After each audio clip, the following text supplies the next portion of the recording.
What's going on, people? So, AW Unrivaled Series 11. I actually have a couple of these, right? So, you may have seen it. I don't know how YouTube works on that end or whatever, but I did just schedule three separate lives. So, I might do them all tonight, so there is that possibility.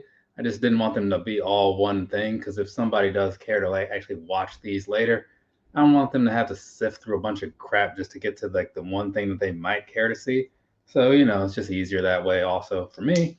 And it seems like it might make sense later on for the one or two people who potentially watch this in the future.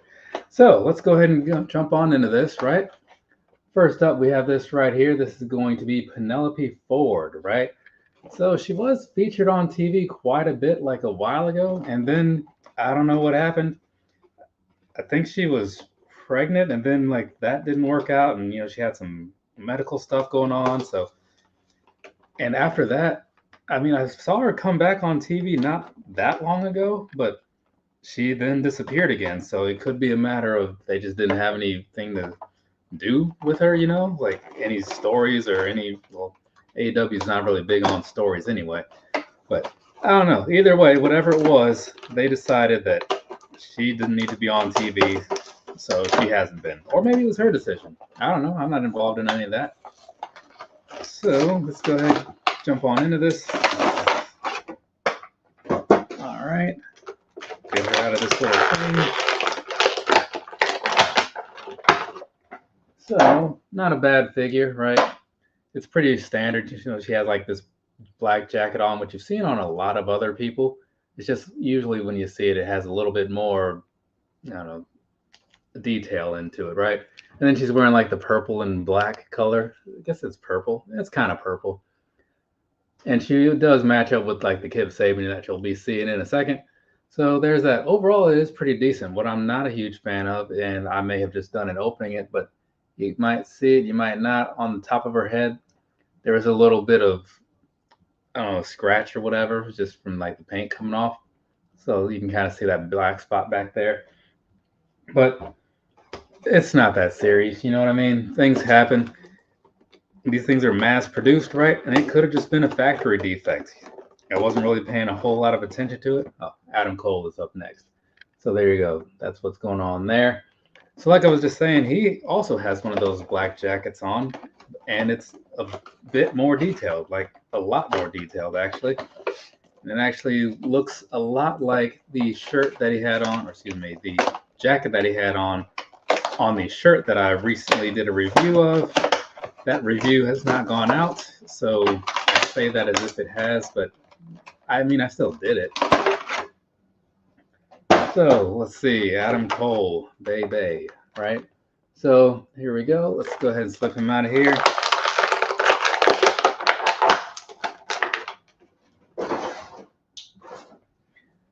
So like I was saying, they both have like that similar jacket setup going on. It's just that his has more stuff happening with it. So it's got the Bay on the back, on the front and all that. So it's actually really, really good. Though when you look past that, he's still very thin, right? So this makes it look like he's got this large upper body that he does not have, obviously. But face sculpt wise, this thing's actually looking really good. So see that kind of sort of maybe? Yeah, so this is actually a really good one. Not bad at all. Let's keep things moving. You don't need to be here all day. Up next, we have Kip Sabian. So, like I was saying, they put this figure in the same set with the Penelope Ford because that's the thing that makes sense. They don't always do that. You'll see what I'm saying in one of these sets here. But lots of times they do, right? Sometimes you just have to kind of pay attention and like buy this figure from that set, these two from that set, and then another one from the next set to end up with like this whole display of whatever, right? So if it's like one of those things from Stadium Stampede or Blood and Guts or whatever, where they're all dressed the same or in a particular outfit, then you might need to pay attention to the different waves. All right. And now, there we go. See that? Kip Sabian. Go ahead and squeeze this guy out of here real quick. That did not go exactly as planned. I mean, I got it out, but the paper, like the plastic, just like exploded, which was crazy. So here you go. Once that is, I did not notice at all until right now that he has one sleeve on this jacket. So super bad on the back, a lot of super bad prints on the side over here. Once again, pretty decent on the face piece, right? I mean, it looks a lot like him actually. Some of these are like super accurate, and then you get the ones like that first Pac and stuff where, for various reasons, just aren't. And like I was saying, same as the Penelope Ford, they're both wearing like the same matching colors, right? So there you go. There's that. But pretty decent, though. This, I tell you, like this jacket thing really threw me off. I mean, who's wearing one sleeve like that? So moving along past that, though, up next we have Jungle Boy, who is, I guess, in TNA now, or I mean, he was on a New Japan show recently too. So I don't know where he is nowadays. I mean, I can't say I care a whole lot, right? Like I was entertained by him, while he was doing the AEW thing.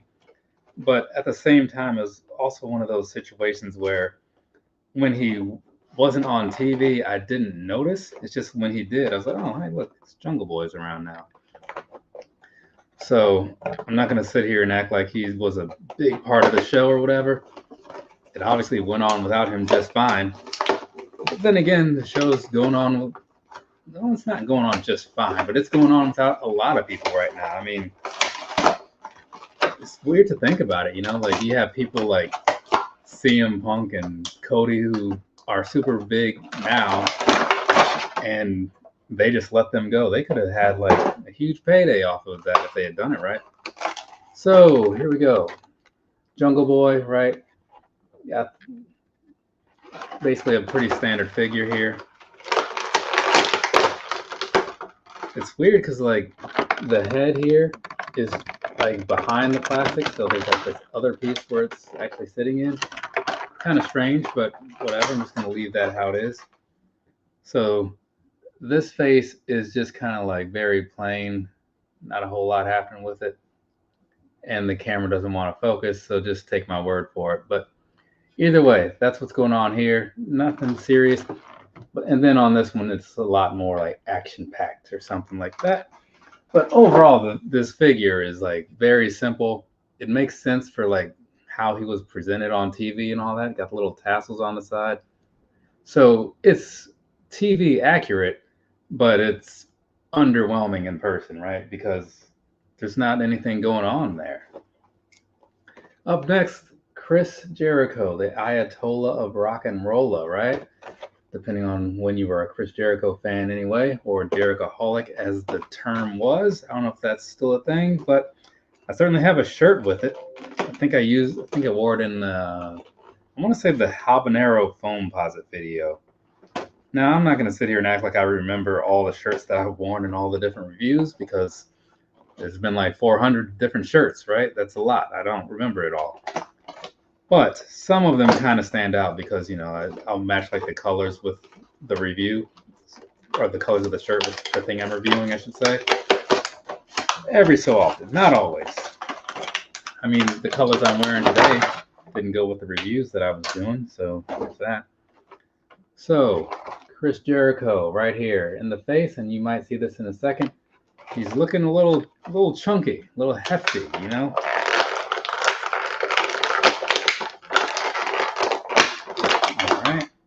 And there we go. There's that out of here.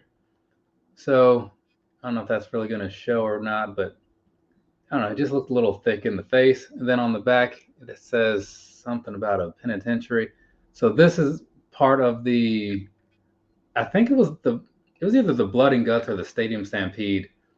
And the hair is like, it's not super solid or whatever. So you can kind of move it around just a little bit. But it says Jericho Stony Mountain Penitentiary. I assume that's a reference to something, but what exactly? I don't even know. So I'm just going to move on from that. But it is a pretty decent figure. Nothing crazy about it. I mean, the hair is done in a pretty cool way on the back end as far as the details there go. But it's It's not the best Jericho figure, but I think it's cool for what it is because again, it goes with that set that they did. Well, it's not even a set that they did. It's just they did all the figures to give you that whole lineup from that event. So that's pretty awesome. I do like the idea of being able to do that. So if you saw that match and you were a huge fan of it and you thought it was super cool, you can recreate it. I don't even remember who they went against. I'm sure nobody remembers who they went against because for whatever reason, and maybe it's just me, but a lot of stuff is super forgettable. It's kind of cool in the moment, like, oh wow, that was a good matchup. But then when it's done, that's it. You just kind of forget all about it until you see it on a replay or something years later. Or you get some AW crate and they're like, oh hey, check this thing out from years ago. I didn't really show you the box, but it's Darby Allin, right? Also, one of the things I didn't quite get into, but on the side at the bottom, they do all have letters on there. For this particular set, if you get all the figures, including the chases or rares, whatever it is, this set spells super bad, like super bad Kip Sabian. All right, and now try to get this out here without dropping a bunch of stuff everywhere. Okay. So now we have a Darby Allin figure, and I actually like this one a fair amount because it's different than a lot of the other ones have been. So it comes with a bat. I don't know if this one has a name like Floyd over here did, but I think it's just cool that it's a little bit different. It's got the fake paint that you don't normally see, right? So it's got one thing on one side, then the Sting stuff over here, the big full-on arm tattoo, got some tattoos down on the hands as well. If you ever like get one of these in person or whatever, there's a lot going on with them. And then the pants are, standard. And under there, you do see on the knee pads, well, knee area where the pants are kind of ripped or whatever. And he has the tights that he was wearing under there. And then you actually see a little bit of the black behind there too. Same like on the side where the pegs are. So some people get really bothered by things like that, unpainted pegs or pegs that are differently painted than the rest of that particular area. It doesn't bother me a whole lot because, I'm not a nerd like that, but it is something that's noticeable. So going in order of ones that I like the most to least, I guess we'll go with him first, Adam Cole. And I think then we'll go with Darby Allin as number 2. The Kip Sabian, because it's just a good looking figure, Up next, we'll probably go with, I'm thinking we'll go with Penelope Ford because, it's just kind of a cool thing that she gets extra points for, even though the figure is kind of bland, it's the first time in the line. So there's that. And then we'll go around with Chris Jericho because these two are kind of interchangeable at this point. And then last, but obviously least, you have Jungle Boy bringing up the rear, right? So there you go. There's that. Cry me a river, as they say, if you don't like it. But either way, that's AEW Series 11, Unrivaled Series 11. So I'm going to move on from all this, push these boxes to the side, start this whole thing over again with, which one of these is set 5? Set 5, which starts with Darby Allin. I think didn't we end with Darby Allin? Yeah, so what do you know? From me to you, have a nice rest of your day or rest of your night, whatever it is, wherever you are. Okay, 15 minutes. That's not too bad. That seems about fair. So yeah, I'm going to go and knock this other thing out. So I'll maybe see some of you guys later. I don't know. We'll see what happens. Later, people.